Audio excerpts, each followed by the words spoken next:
suena esta música psicodélica mientras seguimos viendo represión en el Congreso, pero vamos a adentrarnos en esta pregunta cada 15 días que me encanta responder.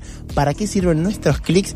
En este caso con la compañía de Juli, y vas a decir vos tu apellido si no me equivoco. Figiacone. Juli Figiacone. ¿Cómo anda, Juli? Bien, ¿ustedes cómo andan? Bien, ¿cómo te trata este día violento y con mucha lluvia, frío, viento, viento? Frío, con mucha lluvia, un día para guerreros y guerreras. Totalmente. Sí, no me pidan más guerra de esto porque necesito que llegue mi camita a dormir. Pero bueno, adentrémonos a lo que vamos a hablar hoy, que me pasaste un artículo periodístico que dice violencia algorítmica y desigualdad, cuando el machismo llega desde el código. ¿De qué trata esto? Vamos a hablar en realidad con Delfina Gili o Gili. Ella es gestora cultural e investigadora en teoría postcolonial y tecnofeminismos, licenciada en gestión cultural por la Universidad Nacional de Rosario, maestranda en humanidades aumentadas y fundadora del Laboratorio de Inteligencia Artificial Feminista, que es de lo que conversa en esta nota. Además investiga en la Universidad Nacional de Rosario y es parte del equipo de Casa Molina. De hecho, ella está en Rosario en este momento y la tenemos al teléfono. ¿Cómo estás? ¿Cómo va toda la vida por allá en Rosario?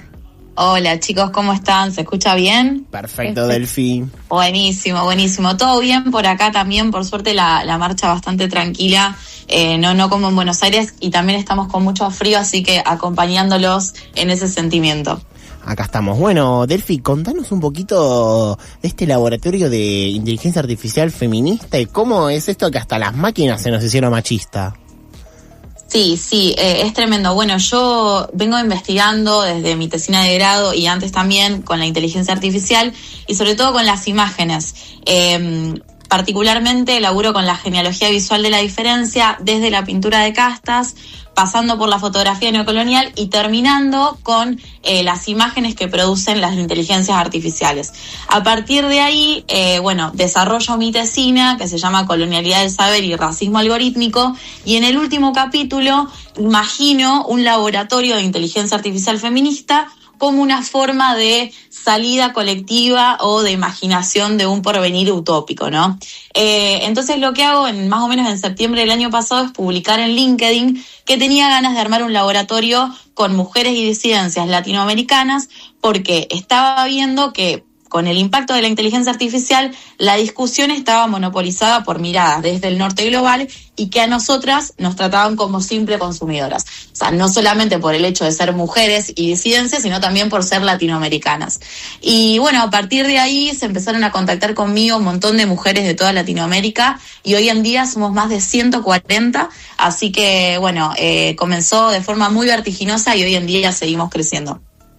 Espectacular, Delfi. Bueno, acá Juli, te quería preguntar un poco más sobre eso, cómo, en primer lugar, por qué es importante pensar la inteligencia artificial desde los feminismos y también cómo fue, pensaste ese origen y cómo es el laboratorio hoy, en qué consiste y cómo es ese diálogo entre distintos lugares de América Latina, si las problemáticas son las mismas, si se conversan de las mismas cosas, si hay particularidades y qué aporta también las distintas miradas de la región. Bien, hola Juli, ¿cómo estás? Mira, creo que hay algo que es fundamental, que es el concepto que traigo de colonialismo y sobre todo el de colonialidad, que es algo que labura un sociólogo peruano, Quijano, y es interesante pensar, bueno, en el proceso extractivista de la época colonial y cómo se sigue reproduciendo hoy en día con la inteligencia artificial, y ahí es donde entra también esta cuestión de nuestras corporalidades, nuestras memorias, nuestros territorios como mujeres, ¿sí?, latinoamericanas. Creo que es muy importante disputar la soberanía tecnológica justamente desde nuestros lugares. Creo que eso fue algo fundamental para nosotras desde el laboratorio, y sobre todo siempre viene esta pregunta de si es posible construir tecnologías con perspectiva feminista, teniendo en cuenta que, bueno, el 70% de los modelos de inteligencia artificial vienen del norte global. Entonces, sí, es una conversación que tenemos con compañeras latinoamericanas obviamente que en cada país y en cada región es distinto porque hay normativas diferentes.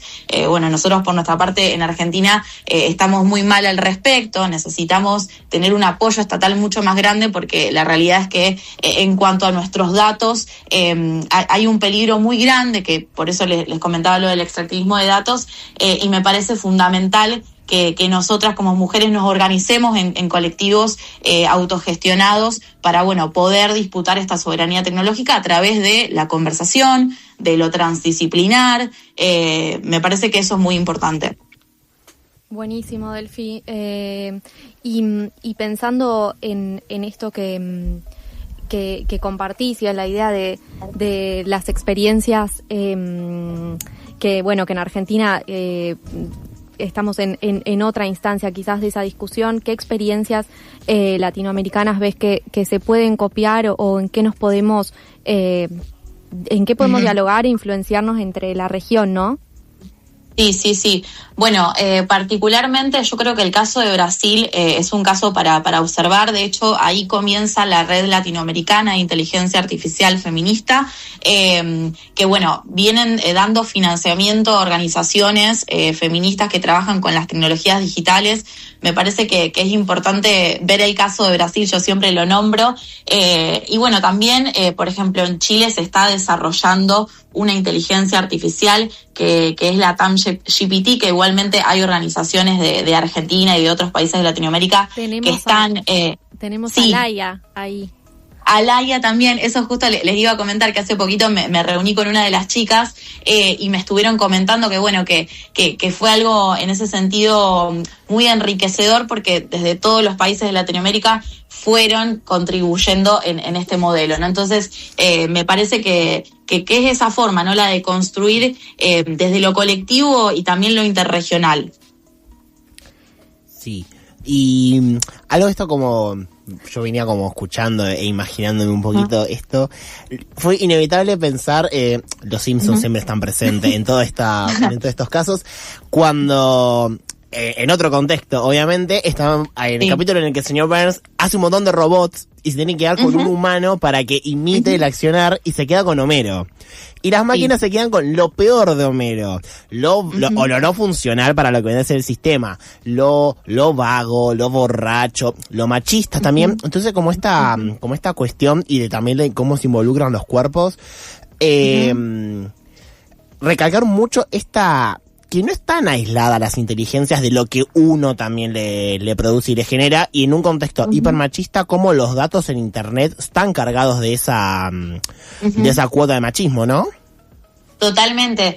Bueno, de hecho ya el concepto mismo de inteligencia artificial nos da por preguntarnos tipo qué es lo que se entiende por inteligencia. O sea, justamente se le llama inteligencia artificial a ese modelo que sigue una lógica occidental, una lógica machista, una lógica heteropatriarcal. Entonces, digo, ya el concepto mismo carga detrás toda una cuestión ligada, a todas estas lógicas occidentales. Entonces, me gusta ese ejemplo, porque de hecho era algo que estaba hablando con Juli cuando le contaba sobre el laboratorio, que nosotros tenemos pensado hacer un taller de ciencia ficción feminista y demás, y ya que pusiste el ejemplo de Homero, pero pasa también con las películas, las series y demás, que es cierto que hoy en día se están construyendo muchas películas y series de ciencia ficción que solo trabajan la distopía, o sea, es como que es muy difícil que hoy en día se piense en algo utópico, ¿no? Como esta cuestión de todos los males, ¿no? Que es lo que pasa ahora también con la IA.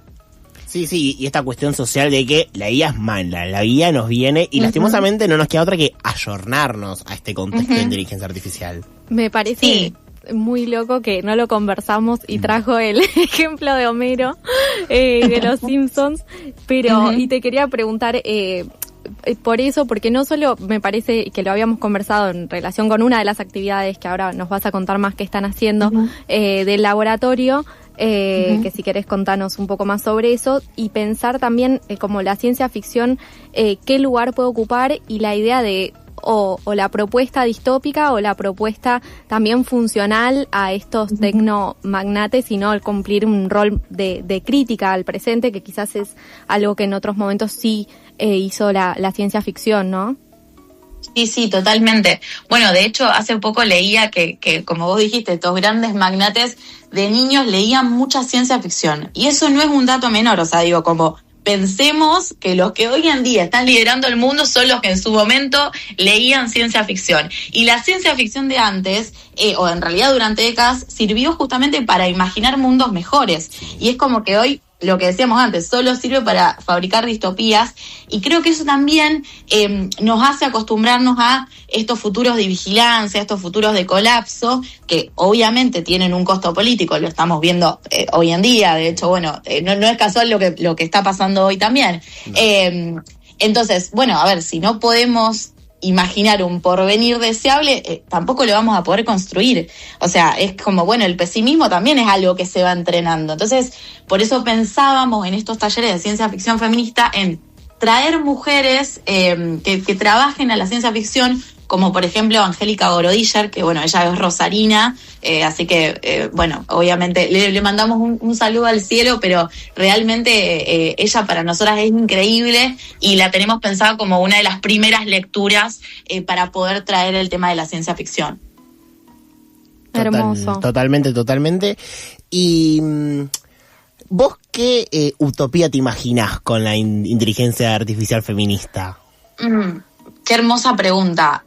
Mira, yo creo que cuando pensamos en el laboratorio, y digo pensamos porque Real se fue construyendo colectivamente también después, está esta idea de la experimentación, ¿no? Yo tengo el gran sueño de que vamos a comenzar a trabajar transdisciplinarmente, que se va a terminar esta grieta de las disciplinas, del academicismo. Creo que hoy más que nunca hay que romper esas barreras y empezar a trabajar y a pensar en lo transdisciplinar. O sea, pienso la utopía desde ahí. Ahora, igual que a todos, también me cuesta un montón pensarlo. O sea, aparte también hay una cuestión, yo por ejemplo tengo 26 años, entonces es como que estoy transitando desde mi adolescencia esta falta de imaginación. A nosotros realmente nos robaron esa posibilidad de imaginar cosas. Entonces, esto también a mí me trae como mucha esperanza, el hecho de laburar todo el tiempo con mujeres que saben un montón, y es como súper enriquecedor, y me parece que desde ahí está la respuesta. Y Delphi, en esta experiencia que están llevando adelante con el laboratorio, ¿cómo se encuentran y qué aparece ahí? Porque lo que nos contaste es que son más de 100 personas de toda América Latina.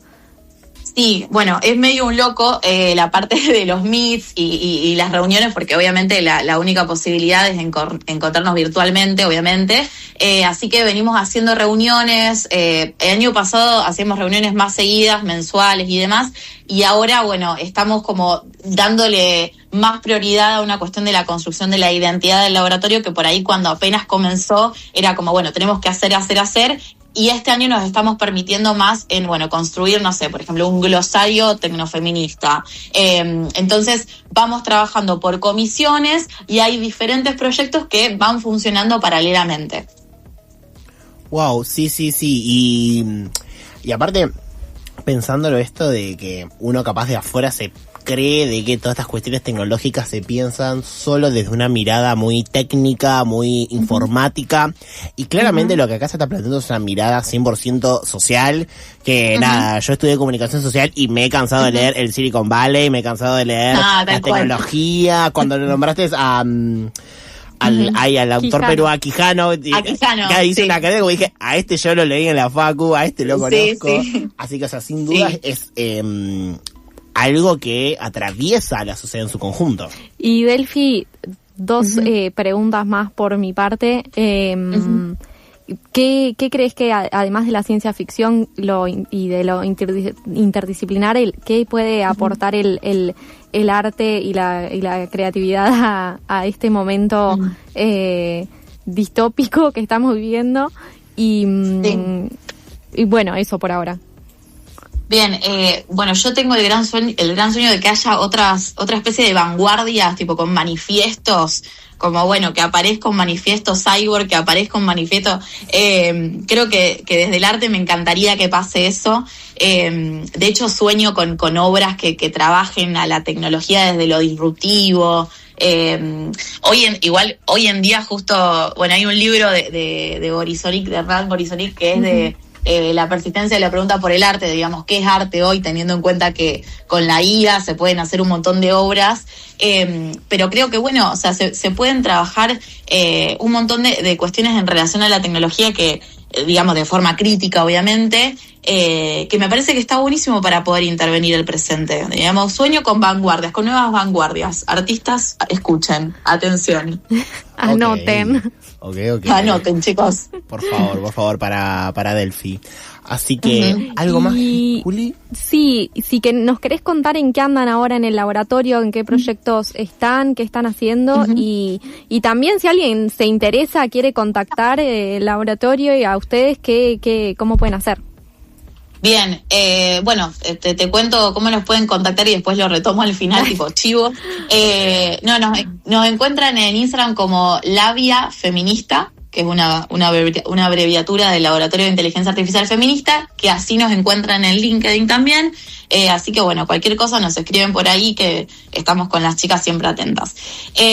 Bueno, y después con respecto a los proyectos, en este momento lo que estamos haciendo es, desde el área de comunicación, trabajando con trabajos, valga la redundancia, que se presentaron en las jornadas de inteligencia artificial que estuvimos haciendo con la Universidad Nacional de Córdoba y la UDIT, que en realidad fueron publicados en una revista indexada, pero bueno, para poder traerlo al público general, lo estamos armando en formato de Reels y demás en Instagram, o sea que eso desde el área de comunicación. Después, paralelamente, estamos en un proyecto de investigación que se llama Pioneras de la Ciencia, que trabajamos con la UNR, y lo que estamos haciendo es construir una base de datos de las primeras mujeres científicas de la Universidad Nacional de Rosario, para poder dar a conocer sus historias y luego poder hacer una página web con realidad aumentada en donde la biografía de estas mujeres se puedan encontrar allí. Entonces, eso es lo que más tiempo nos está llevando, y también estamos pensando en talleres como espacios comunitarios enfocados en alfabetización digital, uso ético de inteligencia artificial, para trabajar en barrios. Así que, bueno, y paralelamente igual armamos conversatorios, las charlas internas, bueno, ahora todo esto del taller de ciencia ficción, así que se vienen cositas, básicamente. Muchas cositas, espectacular. Muchas cositas, chicos. Me parece excelente, Delphi. Así que nada, desde ya, gracias, Delphi, por estar del otro lado. Pasó Delfina Gili por el espacio de ambos Julis, de los Julis, para que sirven nuestros clics. Gracias, Delphi. Gracias, chicos. Hasta luego. Un abrazo grande.